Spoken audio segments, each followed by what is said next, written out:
नमस्कार, मैं अशोक कुमार पांडे और स्वागत है आपका द क्रेडिबल न्यूज पर। आखिरकार अमेरिका ने यह मान लिया कि उसके सैनिक बड़ी संख्या में ईरान में घायल हो रहे हैं। सरकार तो 7 और 8 पर लगी हुई थी, लेकिन अमेरिका के प्रमुख अखबार रॉयटर्स ने बताया कि 150 से ज्यादा अमेरिकी सैनिक घायल हुए हैं मिडिल ईस्ट की लड़ाई में। ईरान पहले ही दावा कर चुका है कि 250 से ज्यादा अमेरिकी सैनिक मारे गए हैं। बहरीन में याद कीजिए, जो वो होटल क्राउन प्लाजा था, उसमें अमेरिकी सेना के बड़े ऑफिसर्स ठहरे हुए थे। वहां पर सीधी मिसाइल गिरी थी और कहा यह जा रहा है कि ये लगभग सारे के सारे मारे गए।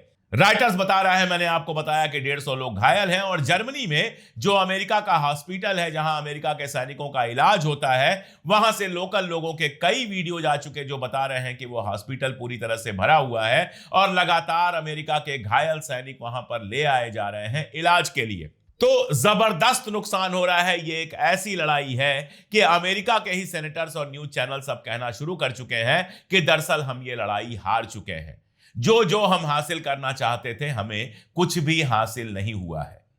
लेकिन ट्रंप अपनी धमकियों से, अपनी बदतमीजियों से और अपने झूठ से लगातार लोगों को बेवकूफ बनाने की कोशिश कर रहा है। और जैसे हिंदुस्तानी भक्त यहां की सरकार की बात से बेवकूफ बनते हैं, अमेरिका के भी कुछ लोग ट्रंप के कहने से बेवकूफ बनते हैं। जैसे मैं आपको बताऊं कि सब जानते हैं कि ईरान में मीनाब में जो बच्चों के स्कूल पर मिसाइल गिरी थी, वो टॉम हॉक थी, क्रूज मिसाइल होती है। जब ट्रंप से पूछा गया तो उसने कहा हो सकता है ईरान ने खुद ही गिरा ली हो। यह एक ऐसी मिसाइल है जो अमेरिका और अमेरिका के कुछ करीबी दोस्तों के अलावा किसी और के पास नहीं है।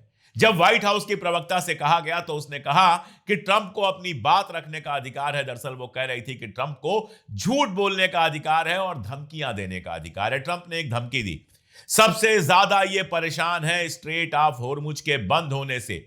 तेल आना सारी दुनिया में बंद हो चुका है। अगर अपने देश में ही देखें तो एलपीजी के लिए लंबी लंबी लाइनें लगी हुई हैं। उन्नाव से एक वीडियो आया जिसमें एक लड़का बता रहा था कि कहीं पेट्रोल नहीं मिल रहा है। हालांकि दिल्ली में पेट्रोल अभी आसानी से मिल रहा है, लेकिन अगर यही सब चलता रहा तो पेट्रोल की दिक्कत भी कल को शुरू हो सकती है।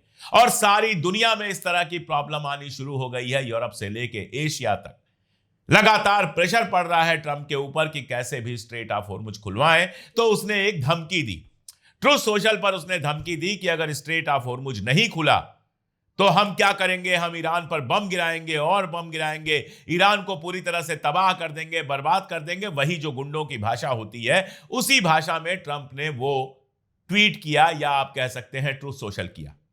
उसका जवाब दिया अली लारिजानी ने।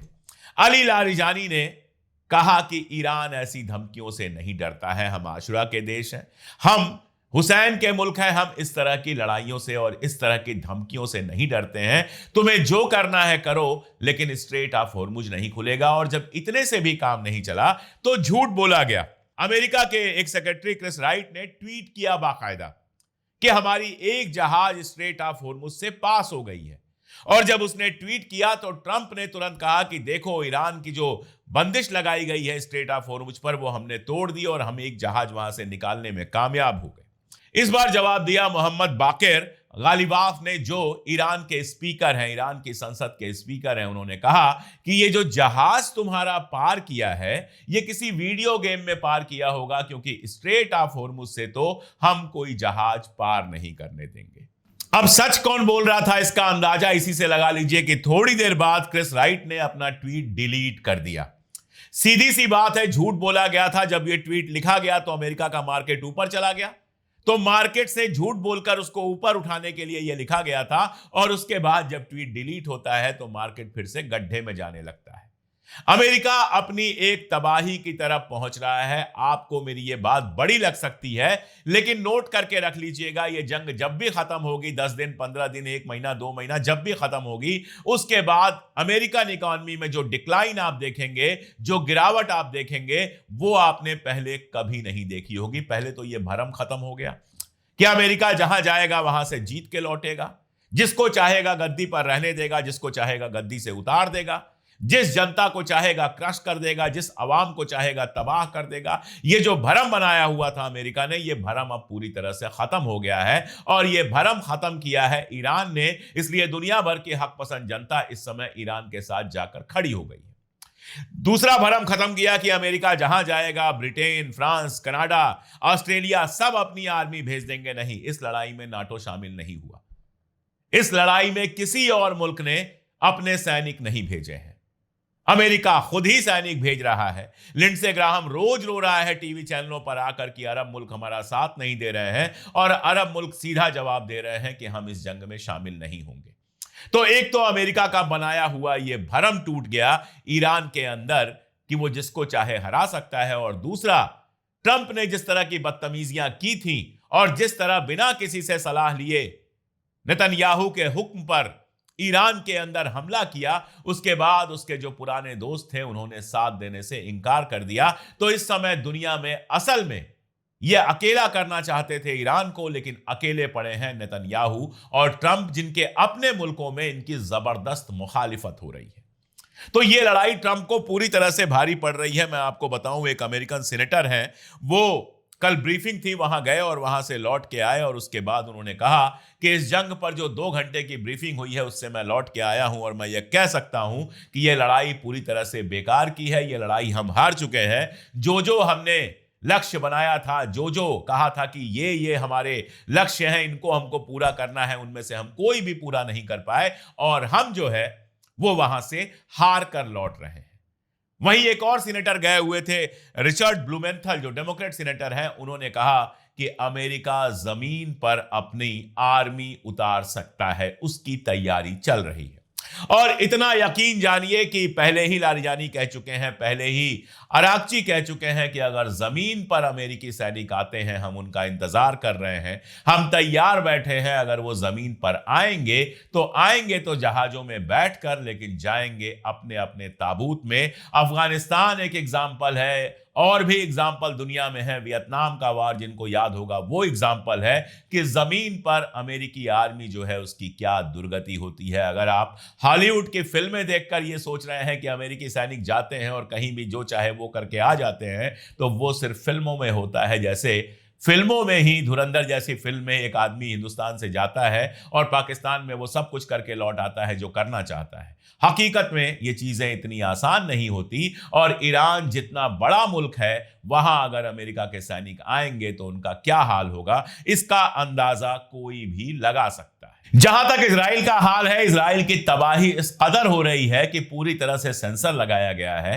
कि कोई उस तबाही को दिखा ना पाए। आप कहेंगे आप रोज ये बात कहते हैं, आज अलग से क्यों कह रहे हैं? इसलिए कह रहा हूं कि फ्रांस के अखबार ने बाकायदा इस बात की तस्दीक की है। फ्रांस के अखबार ने बाकायदा लिखा है कि यहां पर इतने सेंसर लगाए गए हैं कि हम कुछ भी दिखा नहीं सकते। यहां तक कि फॉक्स न्यूज जैसा टीवी चैनल, जो पूरी तरह से ट्रंप का गोदी मीडिया है, वो भी अपने लाइव शोज में कह रहा है कि यहां पर सेंसर लगा हुआ है और उस सेंसर के चलते हम कुछ भी दिखा नहीं सकते। और इसके बावजूद इतना कुछ दिख रहा है इजराइल से, जो ये बताने के लिए बिल्कुल नॉर्मल है, बिल्कुल काफी है ये बताने के लिए कि इजराइल में ऐसी तबाही अपनी जिंदगी में नहीं देखी। ज्यादा जिंदगी नहीं है, 70-75 साल की जिंदगी है इजराइल की, लेकिन इस जिंदगी में इजराइल ने कभी इतनी तबाही नहीं देखी जो ईरान से इस जंग में उसको लगातार देखनी पड़ रही है। लगातार वीडियोस वहां से आ रहे हैं, सेंसर के बावजूद वीडियोस बनाने पर 5-5 साल की सजा मुकर्रर की गई है, और उसके बावजूद लोग वीडियोस बनाकर डाल रहे हैं, जिससे दिख रहा है कि वहां किस तरह की तबाही आई है। जो वीडियोस नहीं बना पा रहे हैं, डर रहे हैं, वो लिख रहे हैं कि कल की रात कितनी भारी पड़ी है। पूरी रात लगातार सायरन बजते रहे, मिसाइलें गिरती रहीं, और जो मिसाइलें इस बार ईरान ने इस्तेमाल की हैं वो क्लस्टर मिसाइल है। क्लस्टर मिसाइल के बारे में समझिए कि एक मिसाइल जाती है और उस मिसाइल की गोद में, उसमें जो केबिन्स बने होते हैं, गोद बनी होती है, उसमें सैकड़ों और छोटी छोटी मिसाइल्स होती हैं। तो जब टारगेट पे पहुंचते हैं तो एक टारगेट तो बड़ी मिसाइल का होता है और बाकी टारगेट उन छोटी मिसाइल्स का होता है। वो सारी मिसाइलें खुलती हैं। स्क्रीन पर आप देख सकते हैं कि वो कैसे चिंगारी की तरह बरसती हैं, और दुनिया में कोई ऐसा एयर डिफेंस सिस्टम नहीं बना है जो एक साथ इतनी मिसाइलों को इंटरसेप्ट कर सके, रोक सके। ये मिसाइलें जमीन पर गिरती हैं, और जो खबरें आ रही हैं उन खबरों के हिसाब से आईडीएफ का हेडक्वार्टर, कई सारे बड़े बिजनेस सेंटर और मोसाद का हेडक्वार्टर ईरान पहले ही खत्म कर चुका है। इजराइल अब रोना रो रहा है। इजराइल के लोग आगे आकर कह रहे हैं कि देखो हमारे सिविलियन जगहों पर हमला किया जा रहा है। ये वो लोग हैं जिन्होंने गजा में पूरे के पूरे शहर तबाह कर दिए। लेकिन फिर भी मैं इस पर कुछ बात करना चाहूंगा। अगर आप पुरानी रिपोर्ट्स देखेंगे तो बहुत सारी रिपोर्ट बताती हैं कि इन्होंने अपनी आर्मी के सेंटर जानबूझ के घनी आबादी वाले इलाकों में बनाए हैं।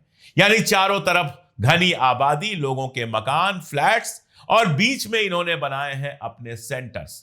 तो जाहिर है जब वहां पे बम गिरता है तो ये प्रचार करते हैं कि सिविलियन इलाके में गिरा है। अगर ऐसा है तो आपने सिविलियन इलाके में ये बनाए क्यों है? और इसके आगे की एक बात, और ये बिल्कुल ताजा वीडियो है जो आज अपलोड हुआ है। इसमें एक इजरायली महिला कहती है कि आज सुबह जब मैं वॉक के लिए निकली तो मुझे बहुत आश्चर्य हुआ, मुझे बहुत अचरज हुआ कि आर्मी के बेसेज मुझे दिखाई दिए स्कूलों के अंदर। यानी जो स्कूल हैं जो बंद पड़े हुए हैं उसमें आर्मी ने अपने अड्डे बनाए हैं, इजराइल की आर्मी ने। अब आप सोचिए कि इजराइल की आर्मी अगर स्कूलों को अपना अड्डा बनाती है और उस आर्मी के ऊपर ईरान हमला करता है तो इजराइल क्या करेगा? इजराइल सारी दुनिया के सामने सीना पीटेगा कि देखो हमारे स्कूल उड़ा दिए गए। सवाल तो यह है कि स्कूल के अंदर आपने बेस बनाया क्यों है? और यह दुनिया में कोई और नहीं कह रहा है। आपकी ही एक नागरिक टहलते हुए वीडियो बनाकर यह बात बता रही है। तो इतना तो वो है जो बाहर आया है, बाकी इन्होंने जाने क्या क्या किया है, कहां कहां मोसाद के सेंटर बनाए हैं, कहां कहां आईडीएफ के सेंटर बनाए हैं। तो जाहिर है उन जगहों पर बम गिरेगा। और एक बात और है कि कोलैटरल डैमेज तो होता है। ईरान में भी कोलैटरल डैमेज हुआ। जहां इन्होंने बम गिराए हैं उसमें बहुत सारे नागरिक मारे गए, आम शहरी मारे गए। गजा में तो जानबूझकर आम शहरियों को मारा गया। तो यह नहीं हो सकता है कि इजराइल में बम गिरे तो वो ये पहचान कर पाए कि कौन शहरी है और कौन आईडीएफ का मेंबर है। तो यह नुकसान तो होना है। शुरुआत आपने की है, खत्म ईरान करेगा। जो जो आप करते जा रहे हैं ईरान पलट के कर रहा है। आपने ईरान के आयल सेक्टर पर हमला किया, आयल डिपो पर हमला किया, पलटकर हाइफा के आयल डिपो पर ईरान ने उससे भी जबरदस्त हमला किया। आपका सारा शहर घंटों के लिए अंधेरे में डूब गया। पावर सेंटर्स पे हमला किया। नतीजा क्या हुआ? नतीजा यह हुआ कि अमेरिका अब कह रहा है इजराइल से कि जब तक हम ना कहें तब तक किसी आयल डिपो पर तुम हमला ना करना। वो जानता है कि बहरीन में जिस तरह का हमला किया डिसैलिनेशन प्लांट पर, जिस तरह से दुबई में आयल डिपो पर हमला किया, जिस तरह से बाकी जगहों पर हमला किया, जिस तरह से इजराइल के हाइफा में आयल डिपो पर हमला किया, अगर ये हमले होंगे तो आयल डिपो बंद कर दिए जाएंगे, पेट्रोल डीजल की सप्लाई, गैस की सप्लाई और कम हो जाएगी और सारी दुनिया में हाहाकार मच जाएगा। इसलिए अमेरिका अब मिन्नत कर रहा है इजराइल से कि आयल वाले इलाकों पर हमला मत करो। वैसे इजराइल अमेरिका की बात कब सुनता है? उसको जो करना है करेगा। उसका डर अमेरिका नहीं है क्योंकि अमेरिका में तो सारे उसके गुलाम गद्दियों पर बैठे हुए हैं। उसका डर ईरान है क्योंकि ईरान ने साफ कर दिया है कि आप जो करोगे उसका बदला वैसे ही मिलेगा। अब ईरान एक पुराना और मोरल मुल्क है, इसलिए स्कूली बच्चों पर बम तो वो नहीं गिरा सकता। लेकिन आयल डिपो पर गिराओगे तो आयल डिपो पर गिराएगा, एनर्जी सेक्टर पे गिराओगे तो एनर्जी सेक्टर पे गिराएगा, हेडक्वार्टर्स पे गिराओगे तो हेडक्वार्टर्स पे गिराएगा। एक के बदले 3 बम गिराएगा। ये ईरान ने बिल्कुल साफ कर दिया है और केवल जबानी बात नहीं है, लगातार जमीन पर वो बम गिर रहे हैं। हालत यह है, जब हम कह रहे थे कि अमेरिका का डिफेंस सिस्टम बर्बाद हो चुका है, अमेरिका के जो एयर डिफेंसेस हैं वो खत्म हो चुके हैं, तो लोगों को भरोसा नहीं हो रहा था। आज खबर यह है कि साउथ कोरिया से उठाकर वहां का एयर डिफेंस सिस्टम लाया जा रहा है इजराइल को देने के लिए। और साउथ कोरिया इस बात से नाराज है कि बगल में नॉर्थ कोरिया है, अगर बड़ी लड़ाई शुरू हो गई तो वो पहला हमला हम पे करेगा और हमारा एयर डिफेंस छीना जा रहा है। साउथ कोरिया को समझना चाहिए कि साउथ कोरिया हमेशा से अमेरिका का गुलाम रहा है, अमेरिका की कॉलोनी रही है और इजराइल अमेरिका का मालिक है। तो कॉलोनी और मालिक के अंदर फर्क होगा ही। जब खतरा आएगा तो मालिक को बचाया जाएगा और जैसे अरब मुल्कों को मरने के लिए छोड़ दिया गया, वैसे ही साउथ कोरिया जैसी तमाम सारी जगहों को मरने के लिए छोड़ दिया जाएगा। तो अमेरिका की जो इंटरनेशनल इमेज है वो अब पूरी तरह से पुख्ता हो चुकी है कि वो इजराइल की गुलामी करता है, खासतौर पे तब जब ट्रंप कहते हैं कि मैंने हमला कुशनर और विटकाफ और जाने किसके किसके कहने पर किया। और ये सारे वही लोग हैं जो है अमेरिकन लेकिन काम इजराइल के लिए करते हैं, यानी हमला सिर्फ और सिर्फ इजराइल के कहने पर किया गया और सोचा यह गया था कि 2-4 दिन में जंग निपट जाएगी, लेकिन अब हालत यह है कि जंग से भागने के बहाने ढूंढे जा रहे हैं। जहां तक स्ट्रेट ऑफ हॉर्मुज का सवाल है, किसी के लिए अपनी जहाज वहां से लेकर जाना पॉसिबल ही नहीं है। ईरान ने वो किया है जो इन लोगों ने सोचा भी नहीं था। समंदर के अंदर माइंस हैं। आपने लैंड माइंस का सुना होगा, जहां जमीन में नीचे माइन बिछा दी जाती है, कोई भारी चीज उसके ऊपर से गुजरती है तो वो माइन फट जाती है और वो चीज बर्बाद हो जाती है, उसको लैंड माइन कहा जाता है। यहां वाटर माइन लगाया है ईरान ने पूरे उस इलाके में, यानी समंदर के नीचे माइंस हैं, कोई जहाज जाएगी वो माइंस फट जाएंगी और जहाज पूरी तरह से तबाह हो जाएगा। इसीलिए या तो वहां से कोई जाने की हिम्मत नहीं कर रहा है और जो जा रहा है उन जहाजों को भारी नुकसान पहुंच रहा है। हालात कैसे हैं सिर्फ इस बात से समझिए कि एक हिंदुस्तानी जहाज वहां फंसा हुआ है और उस जहाज पर एक आदमी है जिसने एक वीडियो बना के डाला है। जरा सा वीडियो है 10-15 सेकंड का, वो देख लीजिए। आज 3 मार्च से 9 मार्च हो गया है और हम सबसे रिक्वेस्ट कर रखे हैं, हमने पहले भी रिक्वेस्ट कर रखे हैं, ब्रिटिश शिपिंग को भी रिक्वेस्ट कर रखा है, सब वीडियो भेज रखा है, लेकिन आज 3 मार्च से 9 मार्च हो गया है, अभी तक कोई भी आविष्कार नहीं हो पाया है। अभी दिन में भी देखो बम गिरा चले गए हैं, नैली सी बार्स को डुबो दिया है और ये हमारा मोटर सब बना दी है। हम सबसे यही रिक्वेस्ट कर रहे हैं कि हमें कभी हाथ से निकालेंगे, क्या लास्ट मोमेंट भी निकालेंगे, यही हमारी सबसे रिक्वेस्ट है। तो फिलहाल ये हालात हैं और इन हालात में ईरान लगातार डोमिनेट कर रहा है। मैं फिर बता दूं कि मैं उनमें से नहीं हूं जो ये कहें कि ईरान का कोई नुकसान हुआ ही नहीं है, लेकिन लड़ाई में एक बड़ी चीज ये होती है कि कौन कितना नुकसान बर्दाश्त कर सकता है और इस बात को समझना हो तो पहले देखिए कि इजराइल का क्या हाल है, किस तरह से वहां के जो शेल्टर्स हैं उनमें लोग घुसे हुए हैं, सड़कें किस तरह से खाली हैं।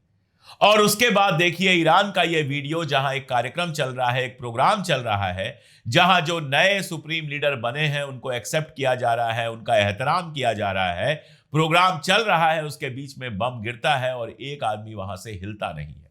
यह फर्क है। ईरान तमाम बमों को बर्दाश्त कर सकता है, ईरान में शहादत का जज्बा है, इसलिए वो टिका हुआ है। इजराइल में एक मौत होती है, पूरे देश में हल्ला मच जाता है। आपने देखा था किस तरह वहां के एयरपोर्ट पर लाइन लगी है कि कैसे भी इजराइल से बाहर निकल जाए। इजराइल ये हमले बर्दाश्त नहीं कर सकता। इजराइल कुछ दिनों के बाद ही बहुत बुरी मुसीबत में फंसा हुआ नजर आएगा। इसलिए जो भी दुनिया के इंडिपेंडेंट समझदार लोग हैं वो इस बात को कह रहे हैं कि ये जंग इजराइल और अमेरिका को बहुत भारी पड़ रही है और शायद पहली बार उस इलाके की किसी जंग में इजराइल की इतनी पिटाई हुई है, इजराइल पर इतनी मसाइलें बरसी हैं, इजराइल में इतनी जानें गई हैं, इतने लोग घायल हुए हैं और इजराइल का इतना जबरदस्त नुकसान हुआ है। इसलिए फिलहाल मामला यहां टिका है कि ये किसी भी तरह से जंग से बाहर जाना चाहते हैं और ईरान पूरी तरह से गारंटी चाहता है कि जंग अगर खत्म हो तो इसके दोबारा शुरू होने का कोई इम्कान बचे नहीं। अमेरिका में बाकायदा एक समझौता हो ईरान के साथ जो संसद से, कांग्रेस से अप्रूव कराया जाए ताकि कोई राष्ट्रपति कभी उसको बदल नहीं पाए, जिसमें यह हो कि अमेरिका ईरान के ऊपर कभी हमला नहीं करेगा। इजराइल लेबनान से पूरी तरह पीछे चला जाए और यह अहद करे कि ईरान के ऊपर वो कभी हमला नहीं करेगा और इस तरह की तमाम शर्तें ईरान ने रखी हैं अमेरिका के सामने कि साइन करो वरना ये जंग चलती रहेगी। तुम्हें बम गिराना है बम गिराओ, तुम्हें जमीन पर अपनी आर्मी भेजनी है आर्मी भेजो, तुम्हें जिस तरह की लड़ाई लड़नी है करो, तुम्हारे पास न्यूक्लियर है वो भी इस्तेमाल करके देख लो, लेकिन ईरान झुकने वाला नहीं है। तो ये जंग अभी फिलहाल यहां टिकी हुई है। आगे जो जैसे जब जब होता रहेगा मैं लगातार आपको अपडेट करता रहूंगा। जुड़े रहिए हमारे साथ, वीडियोस देखते रहिए, दोस्तों रिश्तेदारों तक पहुंचाइए इसको। अगर चैनल सब्सक्राइब ना किया हो तो चैनल को सब्सक्राइब कर लीजिए और हमारी ताकत बनना चाहें तो हमारे मेंबर बन जाइए। आसान सा काम है, स्क्रीन पर आपको एक QR कोड दिख रहा है, उसको स्कैन कर सकते हैं। लिंक्स हमने आपको कमेंट में भी दे दिया है, पिन कमेंट में और डिस्क्रिप्शन में भी, कहीं से भी आप हमें ज्वाइन कर सकते हैं। आप हमारी ताकत बनेंगे तो हम बिना डरे, बिना झुके और बिना रुके लगातार आपको वो सच बताते रहेंगे जो बहुत सारा मीडिया बताने में डरता है। आज के लिए इतना ही, बहुत शुक्रिया।